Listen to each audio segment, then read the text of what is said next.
Celebramos neste ano 2021 os 700 anos da morte de Dante Alighieri, uma figura incontornável da história europeia e cuja obra ainda hoje é objeto de estudo, nomeadamente o seu magnum opus, a Divina Comédia.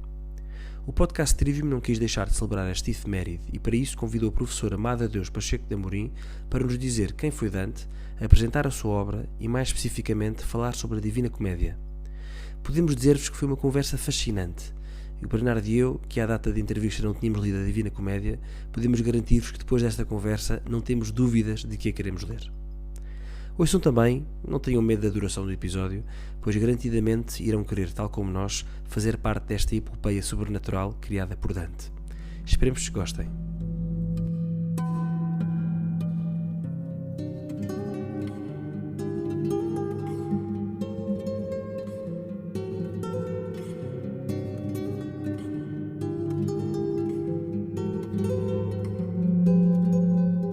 Olá a todos e sejam muito bem-vindos a mais um podcast Trivium, onde dois jovens falam sobre a sua procura por aquilo que é bom, belo e verdadeiro.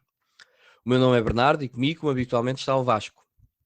Antes de avançarmos, queríamos fazer um pedido muito importante. Se for possível e se estiverem a gostar do nosso trabalho, por favor, divulguem-no no Facebook, no WhatsApp, o que for. Mas procurem fazer este podcast chegar a mais pessoas que podem gostar também deste trabalho. E como temos vindo a pedir, façam like no vídeo do YouTube. Caso contrário, vamos sempre ter muita dificuldade em chegar a mais pessoas. Já temos investido algum dinheiro em publicidade no Facebook, mas não queremos estar a sustentar uma multinacional, como o Facebook com os nossos parcos recursos. Tem também, para quem assim entender, o link do Patreon em todos os nossos vídeos, para quem queira apoiar financeiramente o nosso projeto. E hoje temos um episódio muito especial. Celebramos este ano o 7º centenário da morte de Dante, no seu exílio em Ravenna. Estávamos, portanto, no ano de 1321. Dante e a sua Divina Comédia são tão importantes que o próprio Papa Francisco publicou uma carta apostólica no dia 25 de março, dia da Anunciação, data que não foi escolhida ao acaso, intitulada Candor Lucis Aeternae, que significa o esplendor da luz eterna. E essa carta começa com uma análise sobre a relação de Dante e dos papas ao longo da história. Depois, o Papa analisa a vida de Dante, que apelida de paradigma da condição humana. E diz ainda que a sua obra é intemporal e parte integrante da nossa cultura, levando-nos, diz o Papa, de volta às raízes cristãs da Europa e do Ocidente, que é património de valores que a Igreja e a sociedade continuam a propor como base da ordem social humana, na qual todos podem e devem ver-se como irmãos. O Papa diz-nos ainda que a Divina Comédia é a expressão daquele desejo inato de felicidade que existe em cada coração humano. Desejo esse que só pode ser satisfeito com a contemplação do amor de Deus. Ao seu jeito muito particular, o Papa apela a que este património, que é a Divina Comédia, não fique confinado, permitam uma expressão, nas salas de aula e nas bibliotecas, mas que seja divulgado a todos. Ora bem, o Vasco e eu queremos ser obedientes, apesar da nossa ignorância, e portanto temos connosco uma convidada que percebe verdadeiramente o assunto. Agradecemos muito à professora Madre Deus por ter aceitado o nosso convite para nos explicar afinal o que tem de especial Dante e porque é que a sua Divina Comédia merece afinal tantos elogios do Papa. Será o Vasco a conduzir essa entrevista, mas antes disto, Vasco, pedia-te que apresentasse aos nossos convidados quem é a professora Madre Deus que está hoje aqui connosco. Obrigadíssimo, Bernardo, e também, mais uma vez, professora Madre Deus, obrigado por teres aceito o nosso convite. Também para te apresentar, para quem não te conhece, a professora Madre Deus Pacheco de Amorim começou a tirar a licenciatura em Línguas e Literaturas Modernas, com a variante português e inglês, na Faculdade de Letras da Universidade do Porto, licenciatura essa que terminou na Faculdade de Ciências Sociais e Humanas da Universidade Nova de Lisboa. Desculpa, onde ainda fez, já na Nova, um minor em cinema. Tirou mestrado e doutoramento em Teoria da Literatura na Faculdade de Letras da Universidade de Lisboa, onde defendeu um entendimento da arte como uma prática no interior de uma forma de vida, e isto contra as explicações esteticistas da relação com a arte, baseadas no conceito de sensação. Eu estou convicto que isto dava, Madre Deus, um excelente podcast trivium, talvez para uma próxima, vires aqui explicar a tese que defendeste. A tese essa que defendeste, apoiante já agora na obra de Wittgenstein, Donald Davidson e Alasdair MacIntyre. Atualmente, a Madre Deus é professora no Colégio de São Tomás, em Lisboa, onde dá aulas aos alunos do 12º na disciplina de Literatura Anglo-Americana. Também coordena a secção de música do site de entretenimento magazine.hd, onde escreve sobre a cultura pop, desde a música ao cinema à televisão. E participa também, ocasionalmente, na revista Forma de Vida, que é a revista do Programa em Teoria da Literatura da Universidade de Lisboa. Portanto, feitas as apresentações, Madre Deus, o que te traz aqui hoje não é nem a cultura pop, nem a literatura anglo-americana, mas Dante Alighieri e o seu poema sacro, que é como muitos chamam a Divina Comédia. Portanto, eu começo por te perguntar, de forma muito simples, como é que conheceste esta obra e já agora, se já tiveste também de ensinar em contexto escolar. Então, antes de mais, novamente, muito obrigada por me convidarem. Como disse, é mesmo um gosto de voltar a falar de Dante, até porque desde que assumi a disciplina de inglês 12º ano, onde fazemos um currículo de literatura anglo-americana, desliguei-me, portanto, do português e por isso também de Dante. E, portanto, nesse sentido, é um gosto poder voltar. Então, é assim, eu conhecia a Divina Comédia antes de mais por nome. É impossível começar a estudar literatura, estudar Camões, sem obviamente não encontrar a referência de Dante e da Divina Comédia como uma das grandes influências supostamente do Renascimento e, portanto, de poetas portugueses como Camões. Mas foi só já depois de ter acabado o curso, quando comecei a dar aulas no Colégio São Tomás e pensámos o que é que seria um bom programa de português do liceu, que me pareceu que valia a pena incluir Dante nas aulas.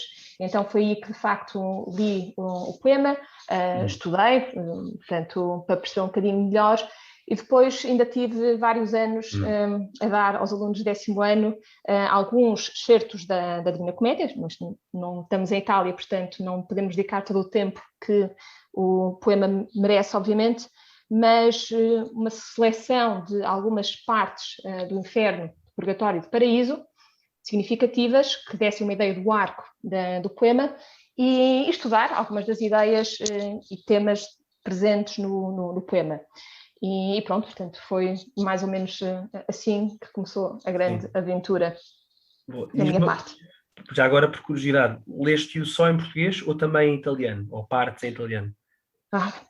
Devo confessar que li só em português. Embora eu saiba italiano, a verdade é que o meu conhecimento não é suficiente para conseguir para ler o Florentino de Dante. Embora é bastante, eu acho que se uma pessoa escolher uma tradução bilingue, como é o caso da famosa tradução do Vasco Graça Moura, não é assim tão longínquo que não se possa, lendo uma coisa e outra, acompanhar. Mas nunca é como conhecendo mesmo a própria língua e percebendo tudo o que está lá contido. Já falaremos de traduções também mais à frente. Agora, e também pegando um bocadinho no que o Bernardo disse na sua introdução, portanto, o Dante é um poeta muito querido para a Igreja Católica, não é? E vários papas, não só o Papa Francisco, mas vários papas se têm referido a ele, tanto em discursos como em documentos oficiais da Igreja, como é o caso deste documento, desta carta apostólica do Papa Francisco, Candor Lucis Aeterna. E muitas vezes papas referem-se a Dante como dizendo que Dante é nosso, não é? Portanto, é um filho da Igreja, portanto é nosso. E apesar dele criticar muita coisa, e bem, dentro da Igreja, não é por isso que a deixa de amar, e isso é um aspecto curioso que poderemos também falar adiante. Mas é engraçado também o Papa Francisco também nesta quase tradição papal também diz, não é? Desejo também eu abeirar-me da vida e obra do ilustre poeta para captar precisamente esta ressonância, manifestando tanto a atualidade como a sua perenidade e recolher aquelas advertências e reflexões que ainda hoje são essenciais, não apenas para os crentes, mas para toda a humanidade. Portanto, aqui, diante desta afirmação tão forte do Papa, pedimos que nos digas quem foi Dante, não é? De onde era, quando viveu, o que é que fez. Sabemos que morreu em Ravenna, disse há bocado o Bernardo, mas... E estava bem pronunciado. Pronto, Ravenna, sim, senhora. Ravenna. Portanto, Bernardo, boa. Que alívio. Boa. Então, Dante nasceu em Florença em 1265, e, portanto, podemos dizer que a sua vida praticamente decorreu no século XIII e um bocadinho no século XIV. Portanto, está, no fundo, situa-se no final da Idade Média, no fundo do tempo das universidades e da filosofia de São Tomás, portanto, da Suma Teológica. E isso, podemos dizer que, de alguma forma, depois a Divina Comédia vai ser um grande reflexo desta época. Ao mesmo tempo, está no começo do Renascimento, e acontece muitas vezes certas leituras da história reclamarem-no como um humanista, como um renascentista, tentando, precisamente por causa da crítica que fez sempre à sua mãe Igreja, com toda a liberdade dos filhos da Igreja, e acontece, como aliás muitas vezes acontece com o nosso Gil Vicente, considerarem-no em oposição à Igreja e como uma figura da modernidade, o que era seguramente, mas só porque as raízes da modernidade estão seguramente na Idade Média, principalmente na fase final da Idade Média, e nesse sentido parece-me um erro. E acho que é uma das coisas importantes, até o nosso próprio Gil Vicente, é preciso distinguir o que é a liberdade de levantar críticas por amor e sempre já em relação e dentro, não de fora, mas dentro, com o que será depois no futuro a seção protestante. Portanto, estamos a falar de dois fenómenos de facto distintos.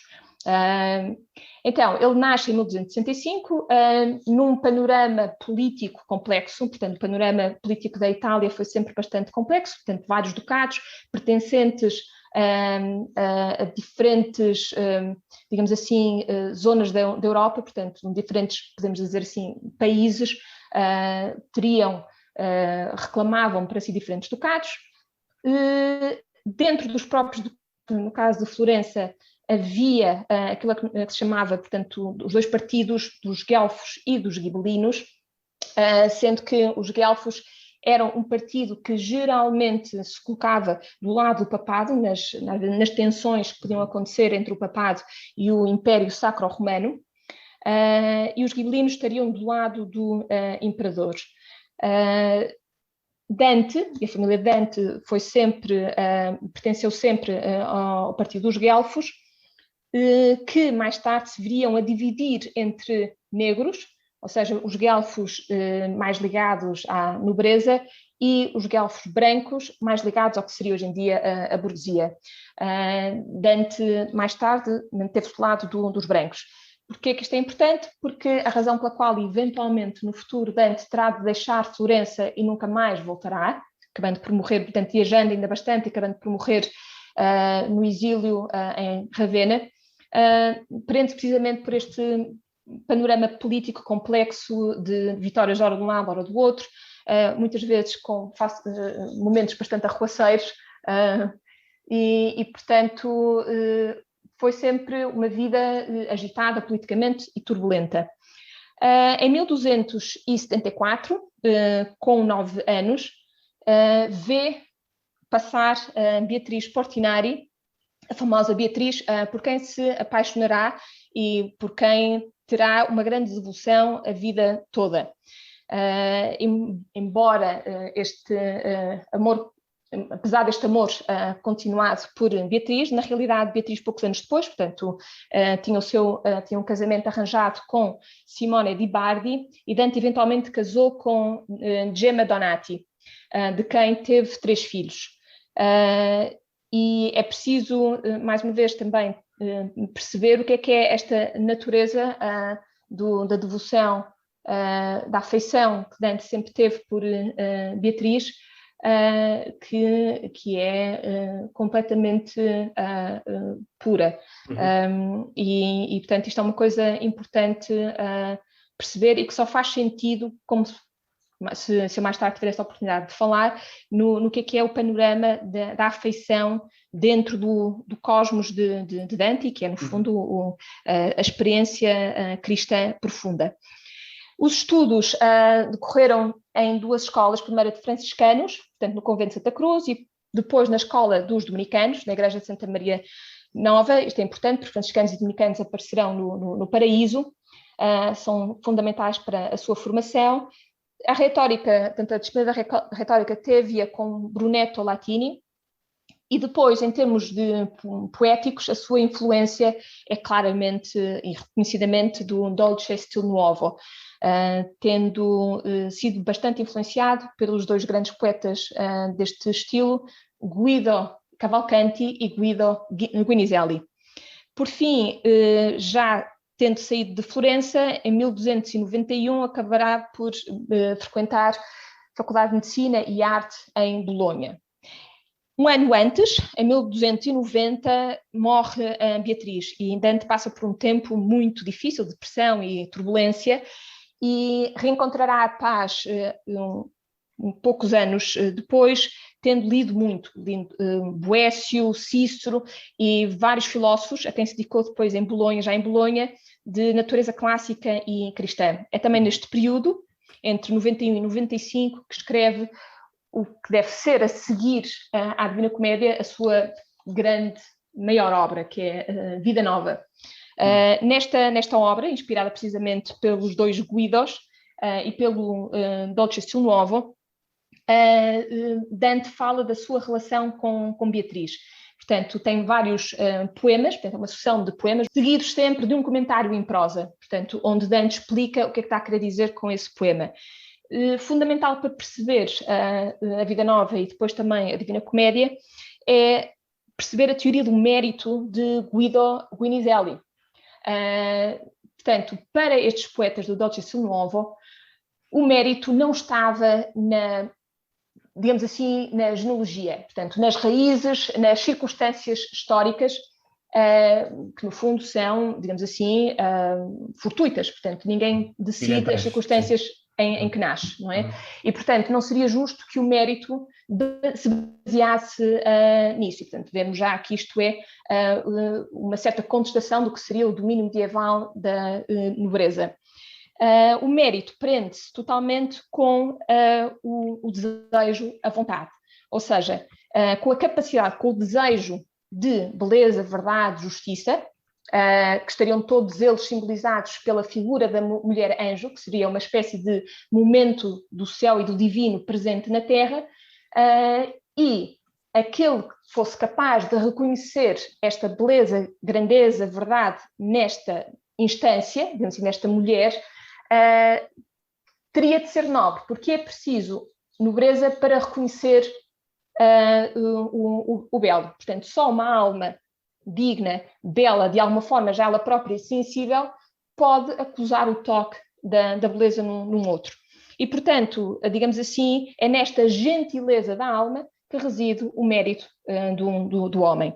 E, portanto, isto vai ser importante para perceber também a Divina Comédia e o papel preponderante que o amor e a relação com Beatriz têm no poema.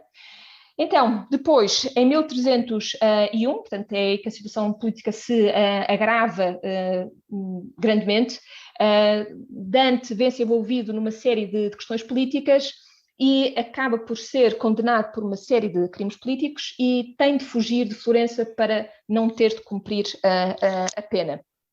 E, portanto, é neste momento que começa o exílio de Dante. Haverá momentos em que parece ser possível, pela mudança das circunstâncias políticas, que ele regresse, mas acabará sempre por sair tudo dourado. E, portanto, Dante nunca mais voltará à sua amada pátria. É também no período do exílio, já obviamente distanciado das questões políticas, necessariamente, que acaba também por ter tempo para escrever várias outras obras. É aqui que escreve o Convívio, que é uma espécie de desenvolvimento da Vida Nova e de outras questões. escreve o De Vulgari Eloquentia, que é sobre a língua, portanto, uma defesa do uso do vulgar. O vulgar é a língua normal por opção ao latim, neste caso o florentino. E em 1308 escreve a Monarquia, onde no fundo pode-se dizer que defende uma separação do Estado e da Igreja. E nesse aspecto também é bastante progressivo e tem uma intuição muito justa de que ainda que o imperador deva, portanto, cabe ao Papa estabelecer o critério da fé, e ainda que o imperador pessoalmente deva desejar e deixar-se iluminar por este princípio da fé, cabe ao imperador resolver as questões históricas contemporâneas, no fundo temporais. Portanto, é uma separação do espiritual e do temporal, que no fundo já está quando Cristo diz: vai a César o que é de César e a Deus o que é de Deus. É precisamente este princípio de separação que Dante segue. E, portanto, mais uma vez, atenção para não ver isto como uma oposição à Igreja ou ao Papado, mas é uma mais justa ainda compreensão, que aliás é de hoje em dia, da justa separação entre o Estado e a Igreja, que permite a liberdade. É então, depois de escrever a Monarquia, que escreverá a famosa Comédia, que mais tarde será então chamada Divina Comédia, mas ele chamou-lhe apenas simplesmente Comédia. Entre 1307 e 1309 escreve o Inferno, começa a circular o Inferno e pouco depois o Purgatório, portanto entre 1310 e 1313 fica pronto o Purgatório, e por fim, pouco antes de morrer em 1321, termina o Paraíso. E pronto, e depois como disse o Bernardo, morrerá em Ravenna na noite de 13 a 14 de setembro de 1321, portanto no mês de setembro fará de facto 700 anos da morte de Dante, e será enterrado na Igreja de São Francisco, onde ainda está enterrado hoje, como irmão leigo franciscano que era. E pronto. Que maravilha. De facto é uma vida cheia. E ele está enterrado, salvo erro, creio que é numa basílica de São Pedro Maior, salvo erro, em Ravenna. Espero não estar a dizer nenhuma asneira, mas é lá que está pois, enterrado. Portanto, trato que, entretanto, a última notícia que tinha era assim, mas confesso que depois teria que perceber melhor. Por acaso estive em Ravenna há uns anos atrás, mas pronto, foi apenas um dia, não temos muito tempo, e portanto, e é possível que de facto tenha, agora que penso nisso, temos mencionado isso mesmo, portanto. Mas uma coisa, Madre Deus, que parece ser interessante na vida de Dante é que ele, de facto, ele viveu muito esta tensão, e digo isto no sentido positivo, da relação do temporal com o espiritual, não é? E todas essas polémicas ou esses debates, não sei como é que devemos chamar, é muito interessante que ele vive sempre essa tensão, mas parece-me que sempre na ortodoxia. E é curioso que ou seja, daquilo que pude ler, há um debate ao longo dos séculos, naturalmente depois de Dante morrer, não é? Se Dante é ortodoxo ou se é heterodoxo. E é curioso que depois na famosa Inquisição, e o Index, os livros do Index, que será sempre pelo menos um indicador para perceber qual era a percepção da Igreja sobre a obra de determinada pessoa. É curioso que, daquilo que tu lês, a Divina Comédia nunca é condenada, pelo menos condenada. Quem é condenado, ou quem são condenados, as obras que são condenadas no Index são comentários, esses sim heterodoxos, ou que a Igreja considera heterodoxa, à Divina Comédia, mas a Divina Comédia per se não é nunca condenada pela Inquisição. Portanto, e é interessante ver que é um homem que viu esta tensão, que discutiu coisas que para todos os efeitos não são dogmas, não é? Portanto, umas mais que outras, mas digo umas coisas mais definidas do que outras pela doutrina, mas envolveu-se na discussão. Portanto, é de facto uma vida cheia, e obrigado também por este resumo. Mas pronto, podemos agora focar-nos na Divina Comédia, que é sem dúvida, e tu disseste, a obra mais famosa de Dante. E já agora o Bernardo e eu fazemos aqui uma declaração pública, portanto, nenhum de nós leu ainda, e vou reforçar este ainda, a Divina Comédia. O que eu li foi um comentário à Divina Comédia, espero que não heterodoxo agora, mas que se chama, é escrito por um professor universitário português, Martim de Albuquerque, que se chama Dante, a Divina Comédia e a Fé, e pronto, foi bom, eu li-o também para preparar este episódio. E confesso que fiquei com imensa vontade de ler a Divina Comédia, mas não li a Divina Comédia, o Bernardo também não. Portanto, pedíamos que nos explicasses a nós e a todos os que nos ouvem, de forma geral, como é que a Divina Comédia está estruturada. Então, a Divina Comédia, digamos assim, está organizada em 3 grandes partes. No primeiro, o Inferno, que é também a parte mais conhecida e geralmente mais lida, com 34 cantos.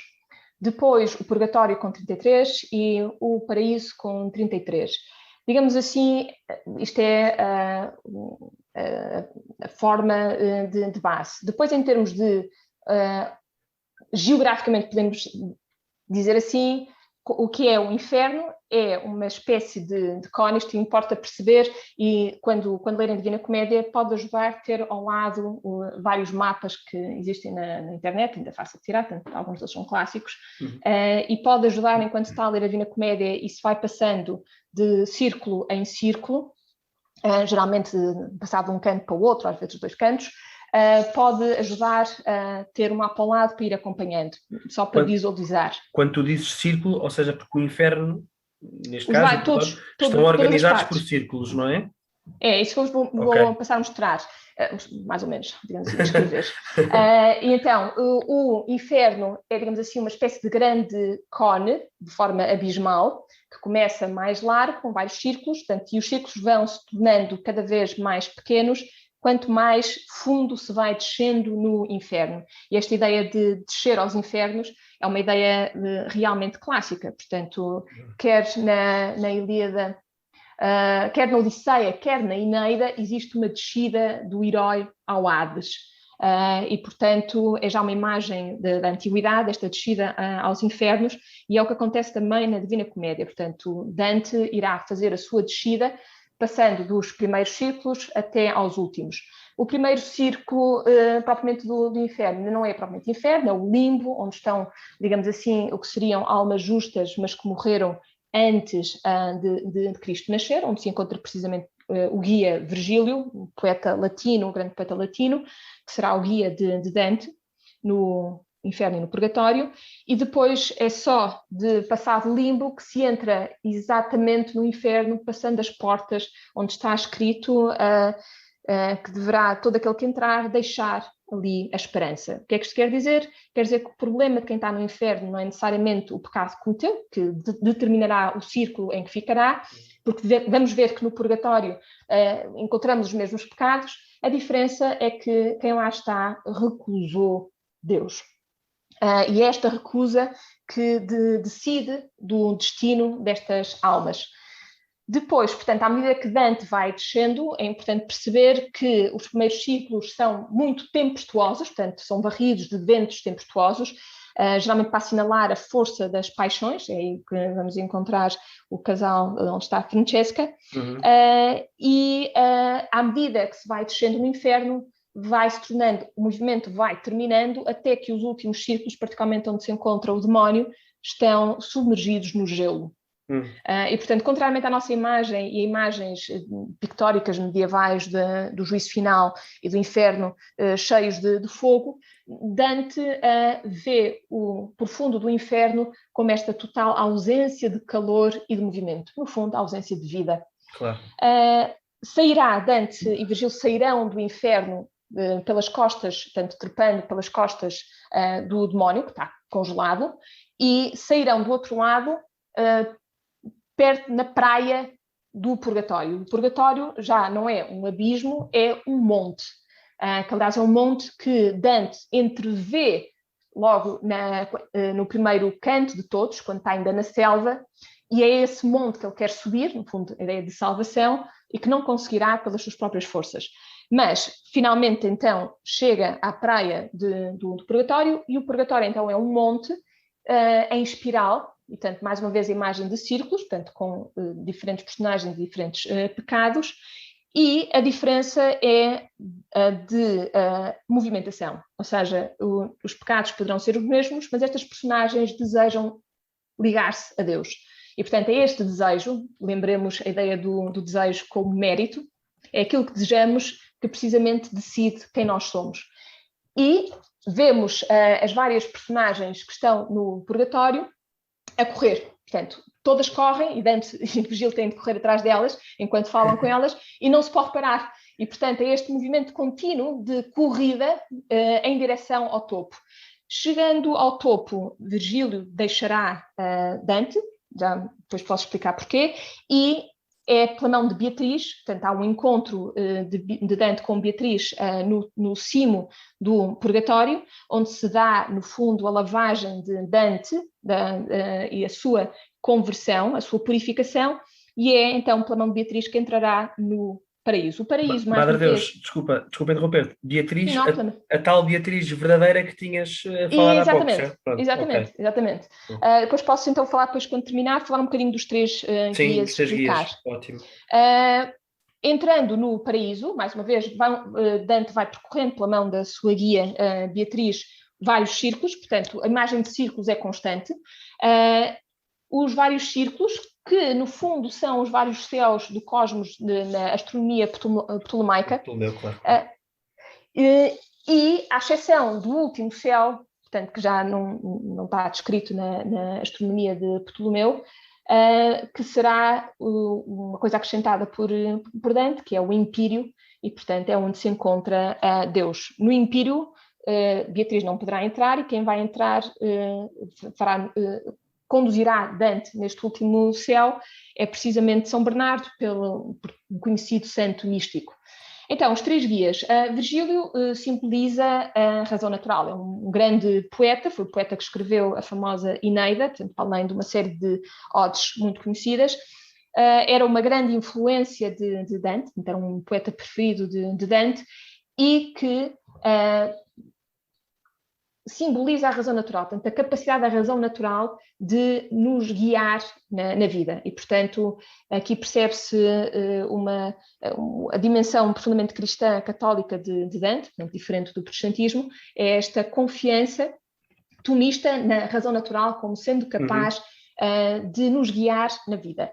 É claro, não basta a razão natural, e por isso a razão natural por si só não pode entrar no paraíso. E é por isso que Virgílio não entra com Dante no paraíso, para além de ser, obviamente, uma personagem de paganismo clássico. Só a fé permite essa entrada. É a razão natural iluminada pela fé, e aqui a fé é simbolizada por Beatriz. Beatriz é realmente Beatriz Portinari, e, portanto, isto é uma coisa que vai ser importante depois perceber mais à frente quando discutimos as personagens, que é a natureza profundamente histórica destas personagens. Que é uma das coisas que distingue a Divina Comédia de poemas épicos anteriores. E então, é precisamente Beatriz e a experiência amorosa profundamente ligada ao bem e à felicidade, e, portanto, o amor não como mera paixão, porque isso é onde encontram-se os que estão no inferno, portanto, o amor vivido contra o bem, a paixão vivida contra o bem, mas precisamente a experiência amorosa ligada ao destino, ao cumprimento do destino. E em dois momentos, um no purgatório e outro no paraíso, haverá a explicação desta concepção do amor como necessário ligado à redenção. E, portanto, é uma das coisas fundamentais que caracterizava a Vida Nova e mais ainda caracteriza a Divina Comédia. A redenção do homem pela experiência do amor, e do amor ligado ao último bem, ao bem último, que é precisamente Deus. Deus, claro. E São Bernardo, às vezes variam precisamente as opiniões sobre o que é que simbolizará, mas à partida Beatriz é a experiência da fé e São Bernardo será já a experiência da graça. Há quem distinga entre graça e glória, pronto. Depois haverá diferenças, mas basicamente é isto.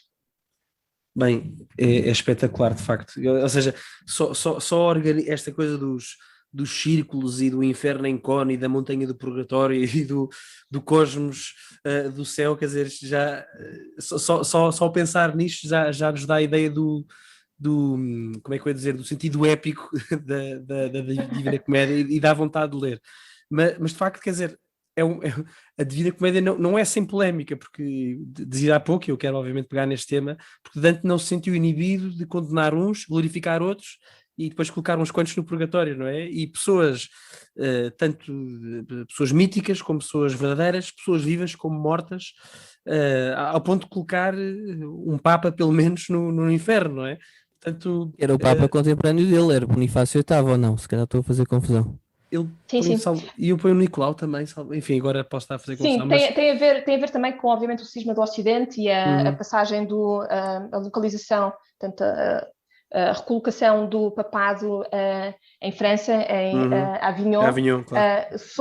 Que era perigosa para a Igreja porque ficava sob o poder de Filipe o Belo, rei de França, e, portanto, foi uma altura muito complicada e com um tempo de cisma, e, portanto, não é de facto...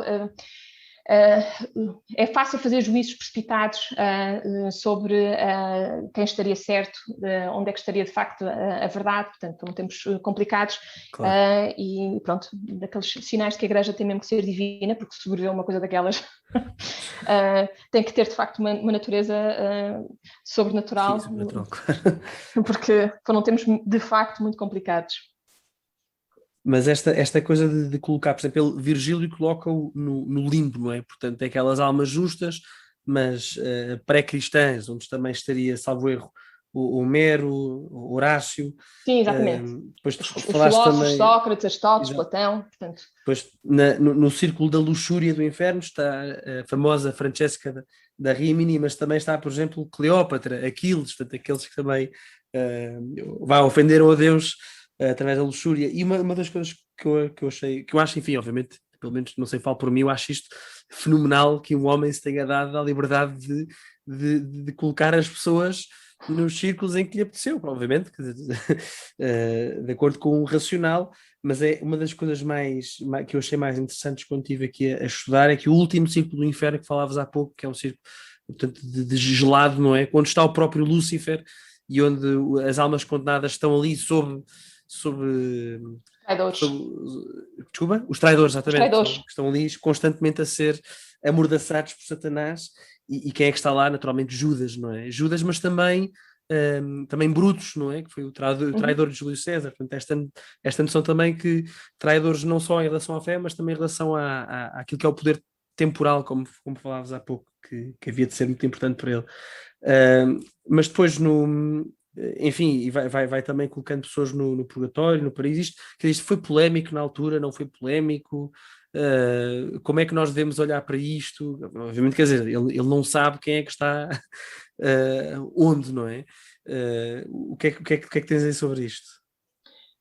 Então, eu confesso que em termos de o que é que teria sido exatamente a recepção na altura, foi sempre polémico, tanto que foi possível a muitos humanistas e depois alegarem precisamente que Dante não seria católico ou seria um pré-reformista precisamente por causa dos juízos, não é? Porque, obviamente, como tu dizes, cada colocação significa um juízo e, portanto, de repente Dante parece ocupar o lugar de Deus, arrogar-se o papel de Deus, determinando quem deverá ou não ser condenado ou salvo. E, portanto, obviamente que foi sempre polémico, mas se pensarmos, não é muito diferente do jornalismo que se faz também hoje em dia. Ou seja, todos nós fazemos juízos acerca dos homens e das suas ações.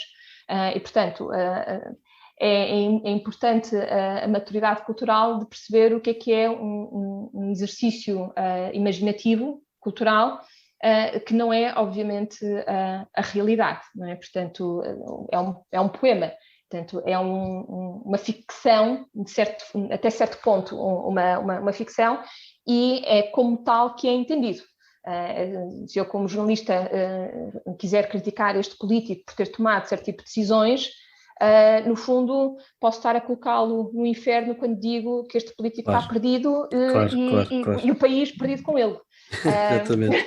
Portanto, ou então, se eu como jornalista apontar certos erros e dizer que ainda é possível tomar outro caminho, temos de estar a colocar essa pessoa no purgatório. Ainda há esperança, não é? Exatamente, ainda há esperança, e depois então, se eu resolver elogiar um outro político, estou a colocá-lo no paraíso.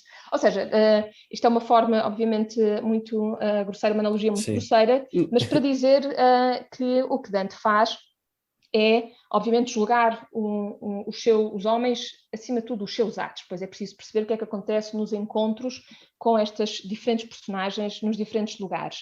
E isso vale a pena dizer, porque a Divina Comédia é uma viagem que é também uma sucessão de encontros. Portanto, é uma viagem de redenção de Dante, e é importante perceber isto, porque significa que Dante não se coloca como juiz, mas coloca-se como aquele que aprende com o que vê. Isto é que é realmente importante, porque a coisa mais importante da Divina Comédia é que se trata da história de salvação do próprio Dante. E todas as personagens que ele se encontra servir-lhe-ão para aprender e para progredir no seu caminho de salvação. E, portanto, até aquelas personagens que estão no inferno com os erros que cometeram e servem de advertência, e esta é a dimensão moral que a literatura sempre teve, desde a tragédia grega, onde contemplamos certas pessoas e as suas ações e daí retiramos lições para nós. E, portanto, em certo sentido, não se trata de um movimento orgulhoso de Dante, mas é um movimento totalmente humilde, onde ele deseja aprender com todos os homens. E é muito importante perceber que das coisas mais afirmadas na Divina Comédia é o valor incomensurável da pessoa e da pessoa enquanto indivíduo concreto histórico.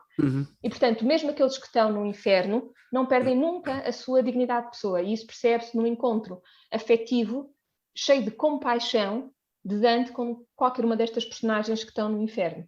E, portanto, nesse sentido, não há aqui uma presunção da parte de Dante, há uma última imensa humildade daquele que percebe necessitado de guias e que vai encontrando estes personagens sempre através do seu guia, neste caso Virgílio, perguntando de quem é que se trata, porque é que está ali, e depois a personagem intervém e fala, e o que nós vemos é um encontro verdadeiramente humano, portanto, uma sucessão de diferentes encontros humanos.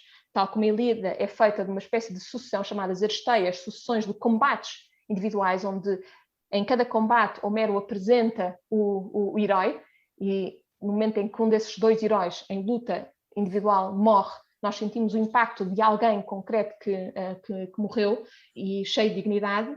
A mesma coisa acontece nos encontros de Dante com estas personagens. E, portanto, é fundamental perceber isso, e basta ler a Divina Comédia para ter essa percepção.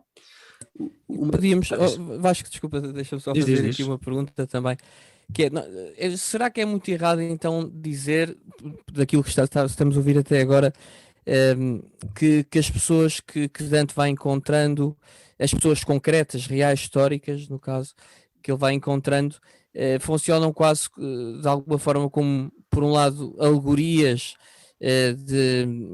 mais do que propriamente as pessoas em si, mas uma alegoria, se calhar, de um determinado perfil, de um determinado percurso de vida, ou até de uma determinada forma de alguns pecados, ou alguns crimes, às vezes, que até tenham cometido, por um lado isto, e por outro lado dizer que Dante, precisamente por essa humildade que estavas a referir ainda agora, Dante a dizer que não é preciso ser-se extremamente mau ou qualquer coisa do género para se estar no inferno. Não, basta ser homem, qualquer homem a não ter determinados cuidados pode ir lá parar. É correta esta avaliação, por assim dizer? Sim, é assim, a Divina Comédia é muito, muito variada e os encontros são todos eles muito diferentes, e, portanto, em alguns momentos, de facto, as ações cometidas pelos personagens servem de aquele caso particular, torna-se exemplar, exemplo de um vício ou um erro que obviamente pode ser cometido por qualquer um de nós. Muitas vezes os encontros serão com amigos de Dante, onde há uma espécie de encontro, há quanto tempo, e uma troca de palavras que não tem, digamos assim, de repente, nenhuma grande lição moral. Outras vezes as personagens serão mitológicas e, portanto, simbolizarão o que o mito simboliza, e, portanto, é muito, muito, muito variado, é completamente multifacetado. Isso é uma das riquezas da Divina Comédia. O que eu acho que importa perceber é a Divina Comédia começa com Dante na selva escura. E portanto, a propósito, mais uma vez, de Dante parecer arrogar-se o papel de Deus, é completamente o oposto, porque no momento em que a Divina Comédia começa, com o primeiro canto do inferno, Dante encontra-se numa selva escura, não percebe como é que foi lá parar, o que significa que este é o grande problema da condição do erro. Não conseguimos sequer perceber o que é que nos aconteceu, não temos qualquer tipo de clareza sobre a nossa própria situação, mas há um momento em que ele se dá conta de se encontrar perdido e vislumbra então o purgatório, a monte de purgatório, e tenta começar a subir, a escalar por si. E encontrará os famosos 3 animais que servem de obstáculos e acaba por cair derrotado quase por esses animais, até que de repente se vê uma mão estendida e ele, ainda sem perceber quem é, diz miserere me. E isto é, portanto, a primeira palavra que Dante, personagem, pronuncia na Divina Comédia é precisamente aquilo que nós pronunciamos no início da Eucaristia: sou pecador. Miserere me, portanto, quem quer que sejas, tem piedade de mim. E então Virgílio que lhe dirá para sair, portanto explicará que foi enviado no fundo em última instância por Nossa Senhora, que enviou Lúcia a Beatriz, e Beatriz foi ter com Virgílio e pediu para Virgílio ter com Dante para o ajudar a sair da sua condição de pecado. E portanto, desde o princípio que Dante se reconhece 1, pecador, 2, dependente de toda uma imensa companhia universal, digamos assim, mas concretizada por uma trama de afeições concretas, pessoas concretas. Portanto, percebemos que é o cosmos inteiro que se move para salvar Dante, mas move-se através de uma cadeia de pessoas que são pessoas que fazem parte da vida de Dante. Portanto, é de facto o cosmos inteiro, uma espécie de companhia universal, mas que se concretiza sempre uma trama concreta de relações históricas. Então, é este percurso de salvação que Dante irá percorrer, e as várias personagens que ele vai encontrando, que são desde personagens mitológicas, teológicas, históricas, digamos assim, significativas, conhecidas, mas também históricas, amigos de Dante, pessoas que ele conhecia, só temos o nome, não percebemos, é impossível descobrir quem fosse aquela pessoa, só mesmo vasculhando inúmeros arquivos de Torres do Tombo, mas todas elas, de repente, são históricas como são assumidas neste enquadramento cósmico e eterno, não é? Que termina no paraíso. E, portanto, percebe-se que nenhuma pessoa, nenhum gesto seu, seja ela qual for, mais importante, menos importante, se perde. Está gravada no eterno. E por isso o que nós vemos na Divina Comédia é a assunção da história no eterno. E por isso tudo aquilo que cada pessoa faz, por mais pequenino que seja, determina o destino do cosmos inteiro, o seu próprio e o do próprio cosmos. E, portanto, mesmo que tenham negado Deus, não é retirada a dignidade inicial desta possibilidade de, como Dante, dizer miserere me. Portanto, tem piedade de mim, ajuda-me. E, portanto, isto, qualquer pessoa, e nós também, como tu dizes, portanto, estes encontros que Dante faz, no fundo dizem-nos a todos nós que a nós tocamos esta possibilidade de reconhecermos a nossa situação de dificuldade, limite, vulnerabilidade, pecado, e a possibilidade de pedir àqueles que nos amam, ajuda-me. Isso, por acaso, aqui uma das coisas também que li e que reflete um bocadinho também este caminho de humilhação do próprio Dante, não é? como personagem principal que faz este percurso. Ele, quando está portanto, o penúltimo círculo do purgatório, é aqueles que cometeram pecados contra a luxúria, os luxuriosos, enfim, naturalmente pecados não tão graves que lhes merecessem o inferno, mas estão no purgatório e têm que passar por umas chamas para purificar desse pecado, e ele, salvo erro, do outro lado das chamas vê já a Beatriz, que estaria já no Éden, portanto no paraíso terrestre, e fica super entusiasmado por ver Beatriz, mas quando finalmente está caras com ela, que ela começa a cascar nele e acusá-lo do seu pecado e não sei o quê. Tanto entusiasmo para depois, uma vez mais, ser humilhado pelo próprio pecado. Parece-me um pormenor muito engraçado. Há aqui também uma coisa, pronto, acho que quem nos estiver a ouvir percebe que a Divina Comédia não é só uma poesia, mas antes de mais, é uma obra onde poesia, filosofia e teologia se misturam, não é? Andam interligadas. E há aqui, no entanto, por acaso, sei que não é a tua área de expertise, Madre Deus, mas há aqui daquilo que pude ler também, há aqui aliás, o primeiro dos círculos do purgatório, que é algo que foge um bocadinho, se quisermos, à doutrina clássica, que ele é o círculo do antepurgatório. Não sei se podes explicar mais ou menos o que é este antepurgatório. Foi uma coisa que a mim enfim, me suscitou alguma curiosidade.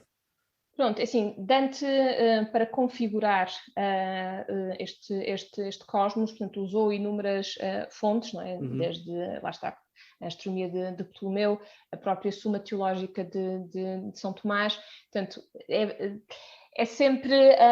Nem sempre é fácil perceber exatamente de onde é que vêm certas imagens, por exemplo, algumas já estão desatualizadas, portanto, é o caso do limbo, não é? Portanto, hoje em dia, por exemplo, a questão de se as crianças que morreriam antes de serem batizadas estarem no limbo, portanto, são coisas que à partida já se modificaram na compreensão que a Igreja tem do que será the afterlife. Mas eu tenho, assim,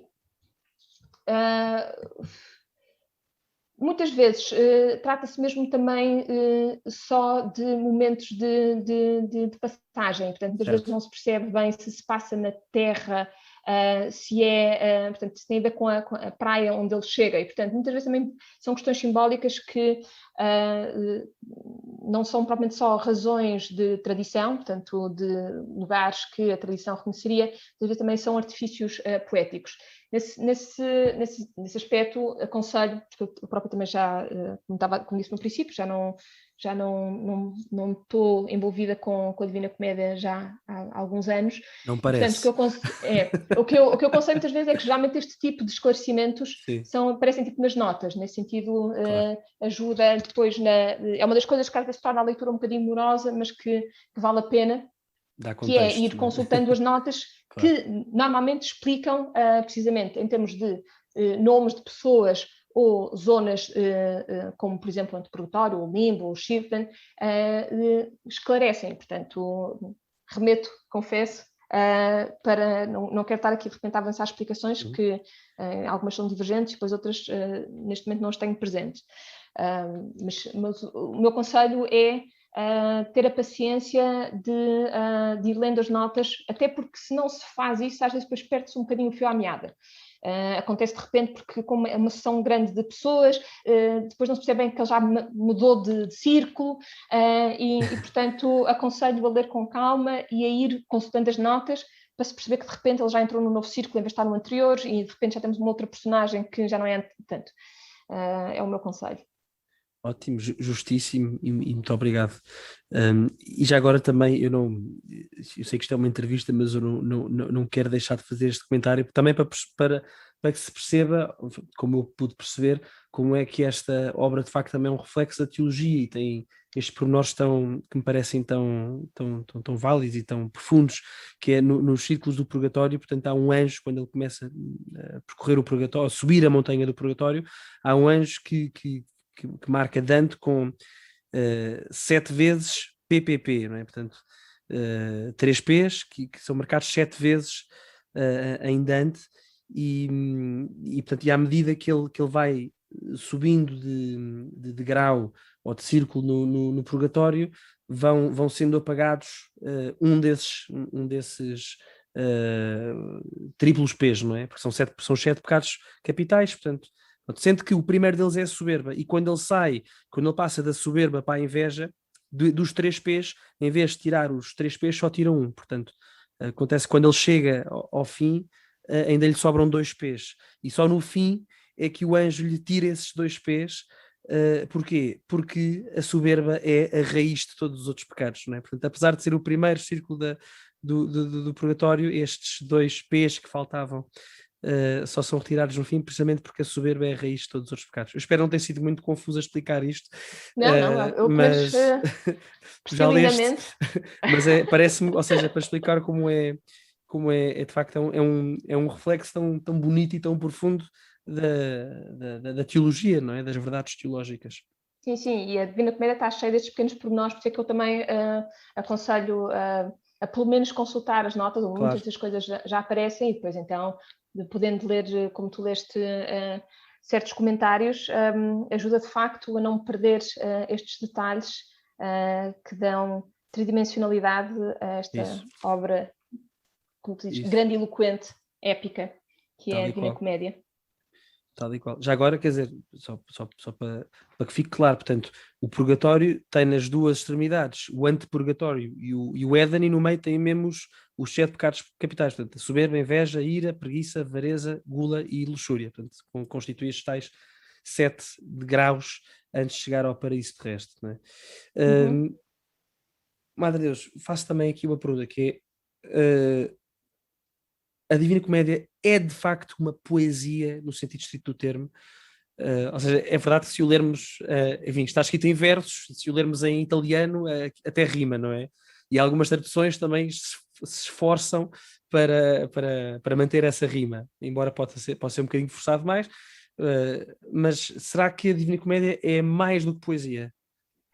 É, uma das coisas magníficas acerca da Divina Comédia é que é bastante sui generis, ou seja, é de facto um exemplo idiosincrático e é difícil categorizá-la. Podemos dizer que se trata de uma narrativa épica. E em termos formais, parece de facto isso mesmo.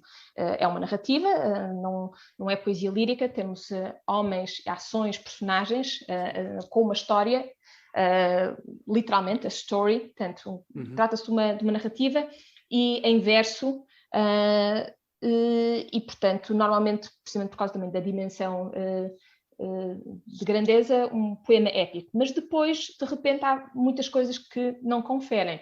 Por exemplo, é um poema épico, mas não tem matéria lendária, se bem que é preciso perceber que a Guerra de Troia, que nós podemos considerar em grande parte mitológica, lendária, tem um fundo histórico e, portanto, não havia mesmo ainda na Idade Média, não há assim uma diferença tão grande entre o que seria história e lenda, e a Divina Comédia atesta isso com a maneira como mistura personagens de diferentes fundos, fundo mitológico, fundo histórico, mas, de certa forma, existem personagens históricas como tu disseste, muitas delas ainda estavam vivas no tempo de Dante. Portanto, não é normal, no tipo de matéria mítica, lendária, de grandes feitos de um poema épico, como a Ilíada, a Odisseia ou a Eneida, de repente aparecer personagens na sua pequenez cotidiana. Portanto, não é matéria épica. No entanto, Dante incluiu estas personagens todas ao lado de personagens como Sócrates ou Aquiles. Por outro lado, não temos assim, estes heróis de grandes feitos, mas temos as personagens com os seus erros, com a sua vulnerabilidade, à exceção do paraíso, mas depois quando chegamos ao paraíso, as personagens santas estão envoltas de uma luz que não permite quase vê-las, não é? Portanto, de tal maneira nos ofusca a sua luminosidade. E, portanto, a ideia de grandes ações não é o que aparece nem sequer no paraíso, porque não é essa a razão pela qual as personagens estão no paraíso. Portanto, neste sentido, não há heróis no sentido clássico. Por outro lado, não temos nenhuma noção determinista, ou seja, de personagens de alguma forma fadadas para realizar aqueles grandes feitos. E obviamente que isso também acontece porque na Antiguidade Clássica não havia a noção de verdade que existe no cristianismo, mas é precisamente uma das novidades que a Divina Comédia introduz no panorama da narrativa épica, é o valor da liberdade. E neste sentido, qualquer personagem, independentemente da sua linhagem, e temos aqui o Dulce Novo, é grande porque é criada à imagem e semelhança de Deus, imagem essa que não perde nem sequer estando no paraíso, mas, acima de tudo, pela liberdade que tem de poder dizer miserere me. E, por fim, esta é uma das grandes, se não mesmo a maior novidade, é que pensem nos Lusíadas, nós temos o poeta, que não poucas vezes relembra a todos a sua grandeza particular, que é a de cantar de forma grandiosa feitos grandiosos, que ninguém conheceria e não poderiam nunca ser grandiosos, a menos que ele os cantasse de forma grandiosa. Portanto, Camões tem uma grande noção da dimensão do seu ego, mas o que ele está a cantar é os feitos de outros. O que é que acontece na Divina Comédia? Narrador e personagem são um e o mesmo. Sim. E são Dante histórico, concreto. Portanto, o que nós temos aqui é o narrador épico, o poeta, é também a personagem principal. E, em vez de glorificar outros e glorificando outros e exibir a sua própria capacidade como poeta épico, o que ele faz continuamente é mostrar-se pecador, colocar-se sempre nas mãos de um outro guia, os seus guias, naquelas personagens que vão encontrando, e a ponto de baixar a cabeça quando leva precisamente o sermão de Beatriz. E, portanto, nós vemos uma personagem, um narrador épico, que é também a personagem principal e que continuamente reconhece a sua pequenez.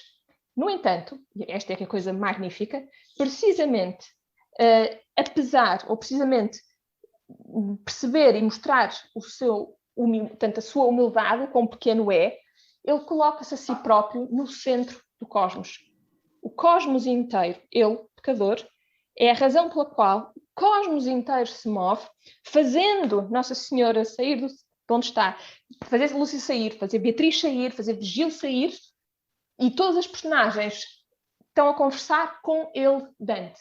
Portanto, e aqui percebe-se o homem histórico. Portanto, Dante esteve sempre em relação com tudo na sua vida. Não houve nunca nada que não tivesse a ver com ele, que ele não visse como dizendo-lhe respeito. E basta ver a sua obra, escreveu desde política, poesia, sobre a língua, sobre o amor. E, portanto, neste sentido, é um verdadeiro humanista. Portanto, mais do que muitos dos humanistas que lhe seguiram. E, portanto, reconhecendo-se pecador e humilde, percebe que o cosmos inteiro existe por causa dele e para ele. Portanto, emerge uma enorme grandeza, não é? Que vem não da consciência das suas capacidades, como no fundo Camões se concebe, e atenção que eu adoro Camões, portanto não há aqui nenhum prejuízo, mas Camões tem uma concepção clássica, e neste sentido, da antiguidade, do que é que seja a grandeza. E a grandeza está relacionada com excelências e capacidades. Ora, Dante não vê em si capacidade nenhuma. Dante identifica a sua grandeza com o amor de que é objeto. Ele é grande porque é amado. E amado por alguém que coloca todo o cosmos em movimento. Não esqueçamos que este alguém se deixou matar por Dante e por cada um de nós, e essa é a consciência da grandeza que Dante tem.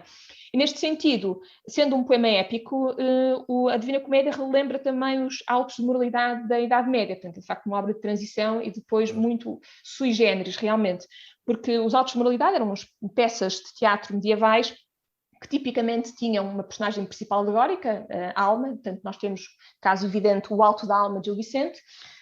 Em Inglaterra, por exemplo, essas personagens chamava-se Every Man, tipicamente, ou Humanity, e que depois faziam um percurso de salvação, onde se via tentada por vícios, lá está a luxúria, os tais pecados, que apareciam como personagens, mas com os nomes dos pecados, os vícios, e era ajudado pelas virtudes, até alcançar a salvação. Portanto, eram peças simples, de personagens alegóricas, que não estavam individuadas, eram conceitos, no fundo, com pernas, por assim dizer.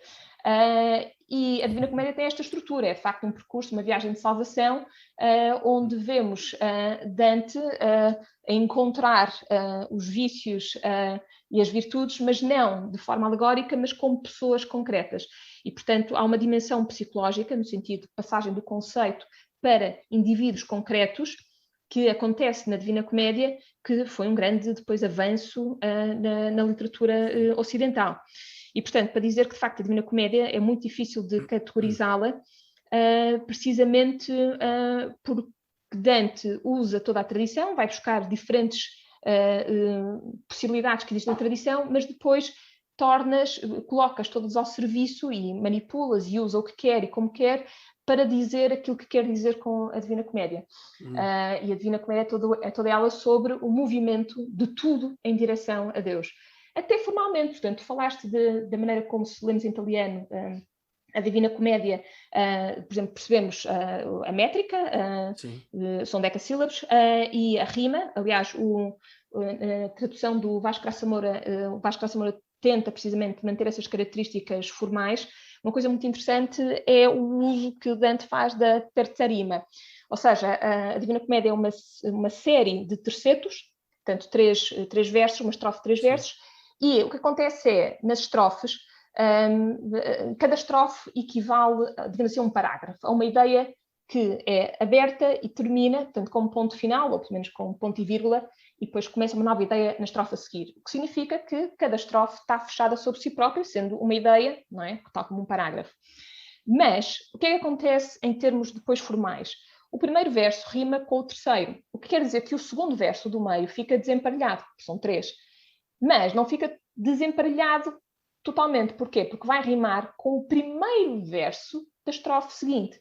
O que quer dizer que, embora a estrofe termine um pensamento, em termos formais, fica ali uma tensão que a faz avançar de uma estrofe para a estrofe seguinte. E isto continuamente, até finalmente terminar no último verso que fecha o canto. O que quer dizer que, até ao nível formal, o que acontece na Divina Comédia é sempre um movimento para diante, uma propulsão contínua, sempre para diante. Portanto, até ao nível da rima, podemos assim dizer, este movimento em direção a Deus existe. Até à rima final, que é precisamente, que, salvo erro, fala do amor de Deus que move o céu e todas as outras estrelas, não é? Exatamente, isso mesmo. Exatamente, giro. Olha, e já agora, por curiosidade, ou seja, vemos que Dante, de facto, é um inovador na forma e no estilo, assim, muito rápido. Depois de Dante, que obras é que são claramente influenciadas pela Divina Comédia? Mas isso é que é a coisa mais engraçada, porque é de tal maneira sui generis que não há propriamente nenhuma obra depois, ou seja, acontece muitas vezes certas obras abrirem fórmulas, ou seja, de repente serem imitados, como aconteceu a Eneida, era já uma imitação por exemplo, acima de tudo da Odisseia. E portanto, mas também se calhar por isso, e aqui, esta é a minha opinião pessoal, mas não só pessoal, a Eneida é um bocadinho maçadora, e com todo o mérito de Virgílio, mas há uma dimensão de autenticidade na Ilíada e na Odisseia que não existe nesta obra já de imitação, que é a Eneida. E não há nenhuma obra. O que é que seria fazer uma coisa como a Divina Comédia? É de tal maneira idiosincrático e único, de tal maneira reflexo do próprio Dante como autor, que não seria nunca possível fazer uma coisa à maneira de Dante, como apesar de tudo foi possível fazer à maneira de Miguel Ângelo, com os maneiristas. O que acontece e portanto, é precisamente aquilo que poderia tornar a Divina Comédia datada, por exemplo, personagens que já não sabemos quem são, não temos maneira de saber quem são, porque eram personagens conhecidas de Dante, e isto é o tipo de coisas que pode fazer datar uma obra literária, circunscrevê-la a um período histórico e depois não ser possível sequer recuperar. Às vezes a comédia grega sofre desse problema. Mas não, precisamente, como isso faz parte do lado profundamente pessoal da Divina Comédia, completamente pessoal e completamente universal, e portanto garanto-vos que a vossa experiência de leitura da Divina Comédia vai ser uma experiência profundamente afetiva, está cheia de afeição, percebe-se a afeição de Dante por cada uma das personagens, mesmo aquelas que ele põe no inferno, e essa afeição, precisamente escrita em vulgar, ele fez questão de não escrever em latim, mas escrever em florentino, precisamente porque era a língua cotidiana, ele estava a falar de coisas cotidianas, portanto tudo aquilo que poderia datar em Divina Comédia é precisamente aquilo que a universaliza. E, portanto, mas torna-se muito difícil imitar. Agora, seria possível, pensemos assim, eu sou de literatura inglesa e americana e, portanto, tenho sempre uma certa queda para o gótico como estilo. é muito difícil pensar, por exemplo, na literatura gótica sem pensar no inferno de Dante. Portanto, aquilo que de repente a influência de Dante não será tanto a partir de repente de obras que imitam a Divina Comédia, mas em termos de imagens, em termos de atmosfera, tanto de repente se percebe a cultura ocidental toda ela invadida pela sombra da Divina Comédia, quer dizer, e portanto é difícil pensar, por exemplo, em qualquer história de redenção pelo amor, sem imediatamente pensar na Divina Comédia. E não tem a ver só com a poesia de Petrarca ou do Dolce Nuovo, tem precisamente a ver porque pode acontecer na poesia do Dolce Nuovo e depois mesmo na lírica de Camões, que é herdeira da lírica de Petrarca, o amor ser reduzido a um sentimento nostálgico. Aliás, Camões terá um ou outro poema onde contestará a teoria supostamente da redenção pelo amor por meio do culto de uma mulher. Ele exprimirá dúvidas muito sérias face a essa possibilidade.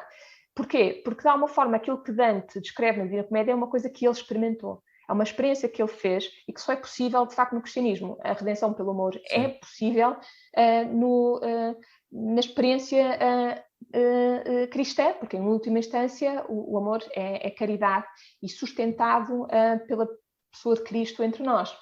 Portanto, não admira que anos depois, não é, com a Europa dilacerada pela reforma e pela fragmentação também do Império Sacro-Romano e pelas questões políticas que levaram a muitos países a aderirem à reforma protestante para conseguirem assim a sua independência política, obviamente, e Camões será já uma personagem desse tempo, está já bastante distante a experiência amorosa que Dante descreve na Divina Comédia, mas ainda assim fica pelo menos o ideal.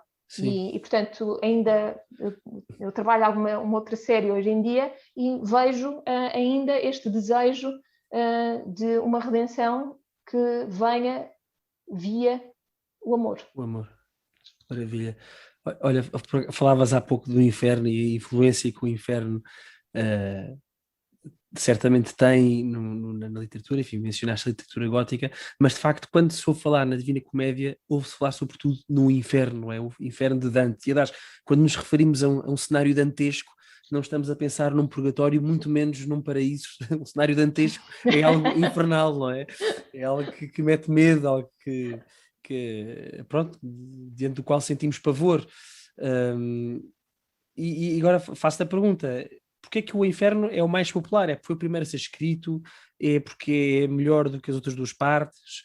É porque é o mais polémico? É porque choca mais? Porque é que o inferno é o mais? E já agora também compará-lo com as outras duas partes, não é? O que é que tu achas? Então, eu acho que é assim, eu acho que há várias razões. Uma será porque se calhar nós, na nossa condição de pecado e de vulnerabilidade, identificamos-nos mais com os personagens do inferno. Todos nós nos percebemos vítimas daqueles erros e limites.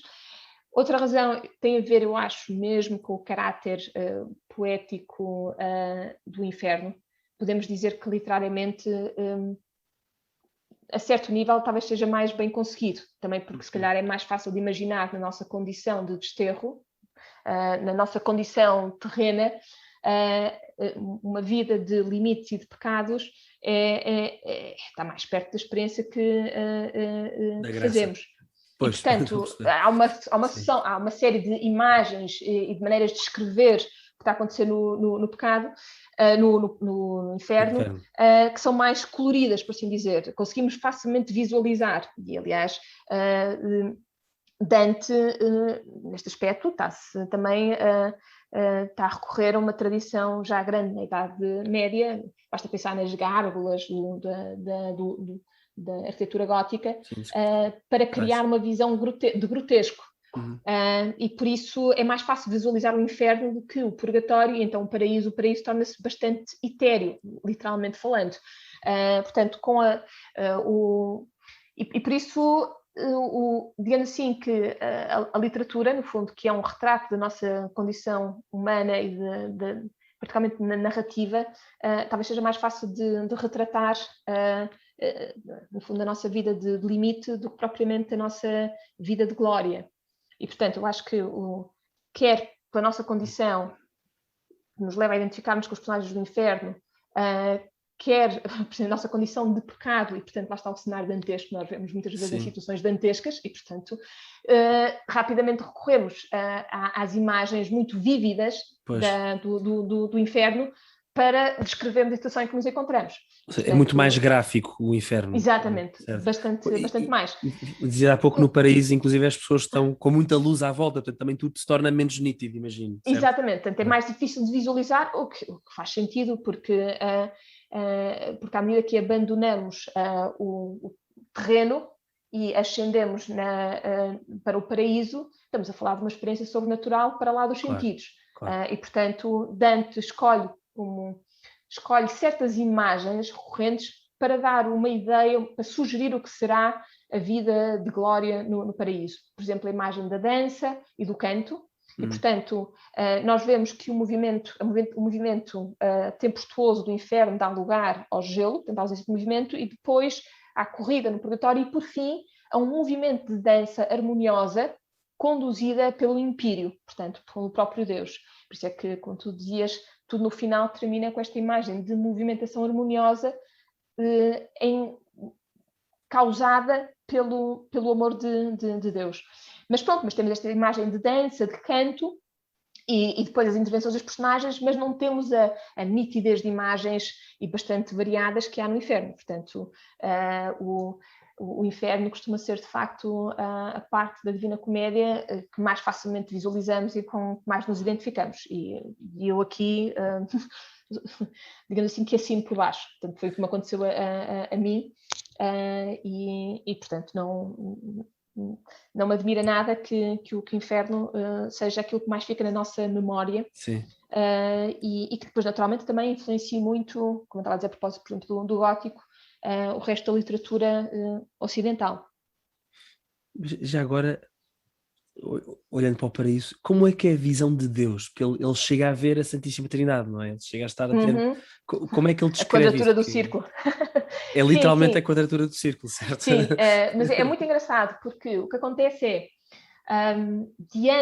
uma vez diante de Deus, o que lhe acontece é a visão de Deus muda-o. Portanto, ao ver Deus muda-o.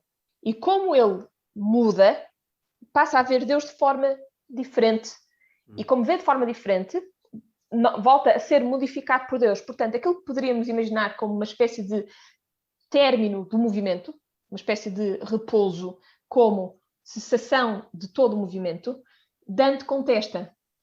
E, portanto, o repouso em Deus não é uma cessação, o cessar de todo o movimento, mas é uma continuação, um never-ending movement, que tem a ver com a maneira como nós continuamente crescemos na visão de Deus, e como crescemos passamos a ver coisas que não víamos antes, e como vemos que não víamos antes voltamos a mudar, e é este movimento que não para mais. E, portanto, o repouso em Deus é tudo menos maçador. Pelo menos é aquilo que Dante nos promete. Bem, que maravilha. De facto, isto agora, eu ia dizer, que maravilha, que grande imaginação que ele teve, não é? Mas agora, também enfim, acho que sem dúvida que a Divina Comédia é algo que nos provoca, não é?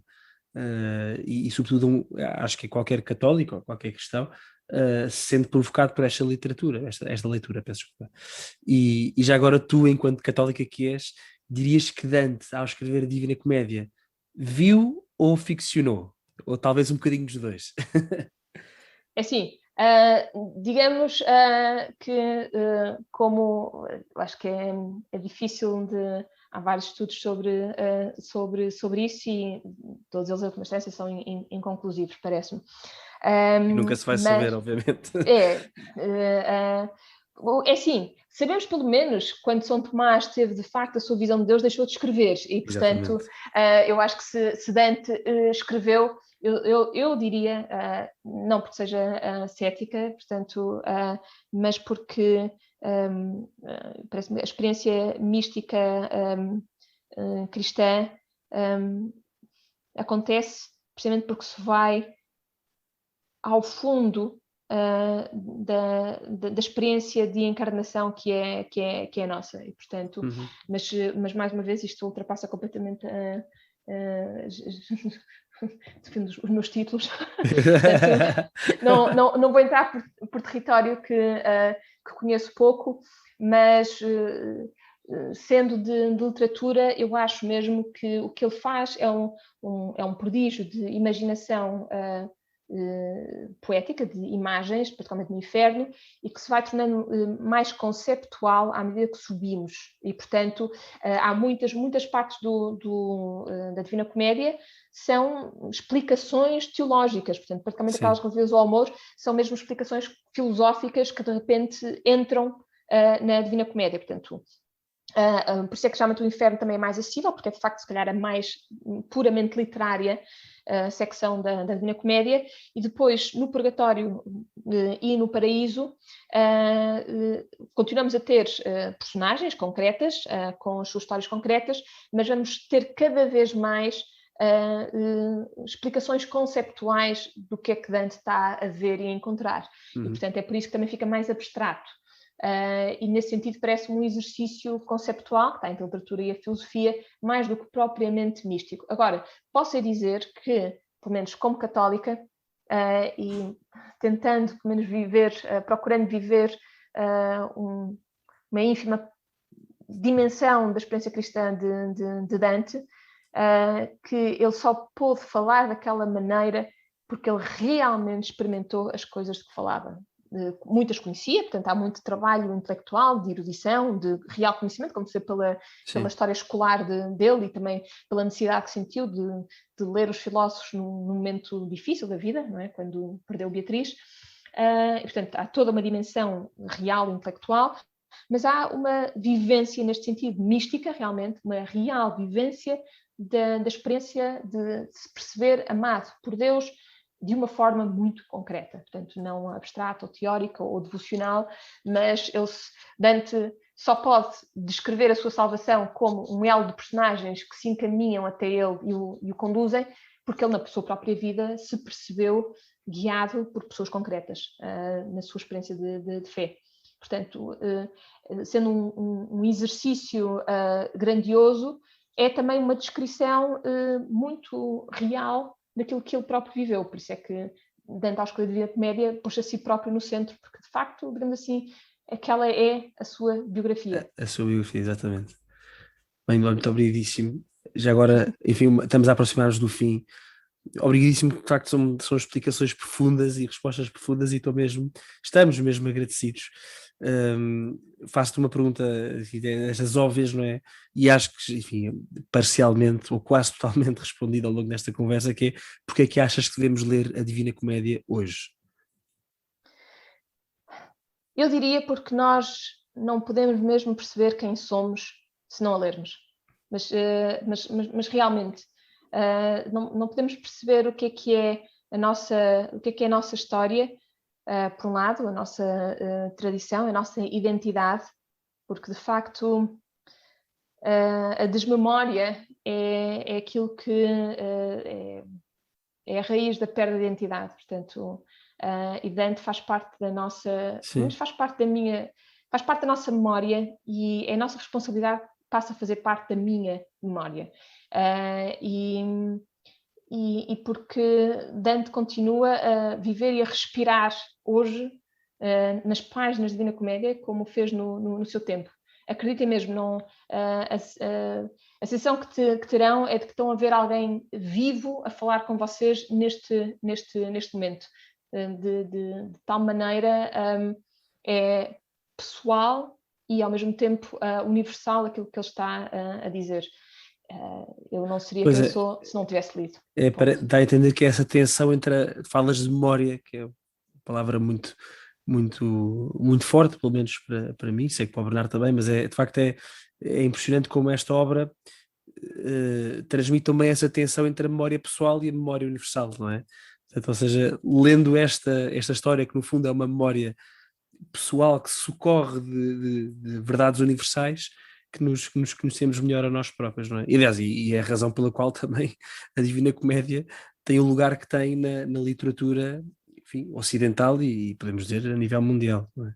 Pelo menos ainda ninguém teve coragem de a cancelar, portanto, Pois. na atual Inquisição também ainda não faz exatamente. parte do índex.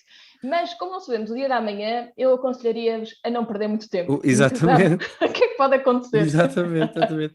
Olha que eu já digo que dentro de breves segundos vamos pegar esse tema, também já obviamente terminando, que já estamos aqui com um episódio bastante alargado. Diz-nos só que tradução para português é que recomendas? Tens falado na do Vasco Graça Moura, eu já li trechos, confesso que o Vasco Graça Moura, que enfim, corrija-me se estiver errado, mas o que ele faz é mantém o estilo da rima, não é? E isso às vezes pode ser um bocadinho incompreensível ou difícil de perceber. Atenção, é um exercício notável, não minimizando todo o que ele fez, mas se eu quiser ler em português, mas perceber o que está a passar e para isso abdicar da rima, o que é que recomendarias? Então, a tradução que nós usávamos no colégio era a da livraria Sá da Costa, que parece-me a mais acessível de todas. Portanto, eu diria que a maior parte das pessoas estará à vontade com essa edição. Como tu disseste, a do Vasco Graça Moura é um exercício notável de tradução, mas para conseguir cumprir a estrutura decassilábica e de rima da terça-rima, tem que fazer certos sacrifícios, por exemplo, na ordem das palavras.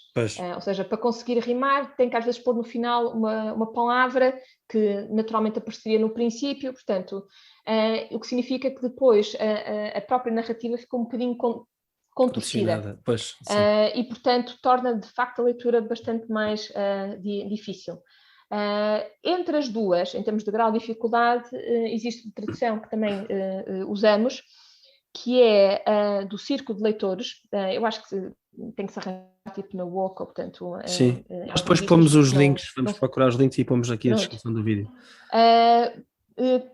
Portanto, as 3 partes foram traduzidas por pessoas diferentes e tem a grande vantagem do Purgatório ter sido traduzido pelo Sr. Neubrainer. E, portanto, por isso, mantém o decassílabo, não mantém a rima, mantém a estrutura de decassílabo, e, portanto, em termos de dificuldade, é um bocadinho mais difícil do que a da Sá da Costa, mas é talvez mais bonita, sem ser tão difícil como a do Vasco Graça Moura. Portanto, digamos assim, temos aqui 3 níveis de dificuldade e, portanto, depois cada um também pode ver com qual é que se sentirá mais à vontade.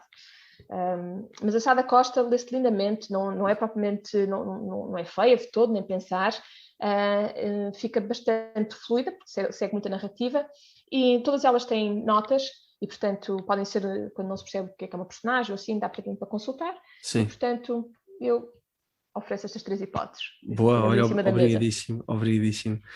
Olha, Matheus, eu não, como tu és, vamos agora pôr Dante e a Divina Comédia de lado, e agradeço obviamente tudo aquilo que nos disseste, mas falavas de memória há bocado, falavas de cancelar este verbo que assumiu toda uma nova vida nos últimos, enfim, meses, poucos anos, e tu sendo professor de literatura anglo-americana, e eu sei que já tivemos esta conversa, pessoalmente, que entre os livros que tens no teu currículo está o livro To Kill a Mockingbird, não é? O grande clássico da escritora americana Harper Lee, o grande clássico da literatura americana do século XX. Em português, para quem não souber, chama-se Mataram a Cotovia, não é? Editado pela Relógio d'Água, se não estiver em erro. E não sei se viste recentemente nas notícias, sim, senhora. Pronto, foi que uma escola na Escócia, em Edimburgo, e tanto quanto percebi, uma escola até bastante conceituada, decidiu cancelar este livro, e mais um livro do John Steinbeck, Of Mice and Men, mas em relação a este, do To Kill a Mockingbird, alega essa escola, ou quem decidiu, que o livro promove uma imagem do Salvador branco, de quem o oprimido negro é dependente, não é? Portanto, estamos a chegar a uma altura, uma fase em que até a literatura antirracista é tida como racista por uns quantos radicais cujas decisões parece que vão prevalecendo por este mundo fora. Enquanto professora e académica, o que é que achas disto? Bom, é assim, a questão, eu acho que é importante mantermos todos, como é que eu ia dizer, é mesmo importante fazer um trabalho de juízo para que a nossa sensibilidade, a pouco e pouco, não se converta a esta forma de pensar, de tal maneira que, de repente, tal como num filme onde nos percebemos manipulados a torcer por um final que, se dessemos 2 passos atrás, não seria aquele que nós desejaríamos, também nos pode acontecer, se não fizermos um trabalho de juízo constante, de repente achar, pois, claro, de facto, o Salvador Branco se arroga tanto, no fundo é só uma outra forma de racismo, e de repente, sem reparar, escorregamos para a nossa primeira reação ser esta. E, portanto, isto para dizer que nenhum de nós, se não fizer um trabalho, está livre deste perigo. E é realmente importante, se precisamente não quisermos cometer os erros do passado, não o cancelar. E, portanto, uma das razões pelas quais eu incluí o To Kill a Mockingbird, mas também o Beloved, da Toni Morrison. Toni Morrison é uma escritora afro-americana. E, portanto, temos quer o livro da Harper Lee, onde percebemos que na década de 60 uma série de brancos, mas só esta palavra a mim faz-me imensa confusão, porque não, de pessoas que foram mais favorecidas, porque não eram vítimas do apartheid, se juntaram precisamente àqueles que eram vítimas deste apartheid numa causa comum de procura de justiça. E, portanto, precisamente o que este movimento de cancelar esta obra está a fazer é a ser racista, porque está, no fundo, a dizer que só negros poderão falar daquilo que lhes compete. E então só os brancos poderão falar daquilo que lhes compete. Não é bem assim, porque depois nós percebemos que a coisa está desequilibrada. Mas isto significa encerrar-nos em guetos, em vez de... Há uma coisa comum, que é precisamente a dignidade da pessoa, que nos une pela precisa razão de sermos todos seres humanos, e não pretos ou brancos. Sim. E, portanto, esta forma, digamos assim, radical de suposto antirracismo é, na realidade, uma continuação da discriminação. E, portanto, o que eu acho importante mesmo é percebermos que estudar o passado não significa, 1, concordar com ele, 2, repeti-lo, bem pelo contrário, estudamos o passado para não repetir os seus erros. Para além disso, é reduzir o To Kill a Mockingbird é uma obra antirracista. Exatamente. Quando a obra é bem mais do que isso. Portanto, tem a ver com a educação, tem a ver com as personagens, portanto, há uma riqueza que não pode ser reduzida a uma leitura política da obra. Portanto, a questão política é uma das questões da obra, não é a única. E, portanto, o que está a acontecer perigosamente nestes tempos é uma redução política da arte. E eu nunca pensei vir a defender uma coisa destas. A minha tese de literatura foi contra o formalismo, contra a redução esteticista da arte, mas descubro-me nestes tempos a ter de chamar a atenção para a natureza profundamente moral, ainda antes de política, da arte. Da arte, sim. Sim. Bem, obrigado, Madre. Já agora, há bocado, quando eu disse que a escola decidiu cancelar o livro, significa que decidiu retirar estes 2 livros que mencionei, retirá-los do seu currículo. Portanto, foi isso que aconteceu. É o que está a acontecer. Olha, obrigado pela tua resposta clara e obrigado por todo este tempo que também dedicaste aqui ao podcast Tivium e pronto, esperemos voltar a convidar-te por outras ocasiões e é isso. Muito obrigado, Madre Deus. Obrigada eu pelo convite, porque foi de facto uma bela conversa, é sempre um gosto poder conversar sobre estas coisas. E espero que tenhas gostado de voltar a Dante. Imenso. Estava cheia de saudades, mas só o percebi precisamente pelo convite que me fizeram. Portanto, obrigada por me relembrarem, por falar de memória, o quão precioso Dante é para mim e para todos nós. Obrigado nós, Madre Deus. Até uma próxima. Muito obrigado. Até a próxima. Este foi mais um episódio do podcast Trivium. Não se esqueçam de subscrever o nosso canal YouTube, de colocar like neste vídeo e também de nos seguir nas redes sociais, nomeadamente no Facebook e no Instagram. Como disse o Bernardo no início deste episódio também, se puderem, apoiem este nosso projeto, pois queremos mesmo levar isto por diante. Mas acima de tudo, que a vossa vida seja uma procura por aquilo que é bom, belo e verdadeiro. Até uma próxima.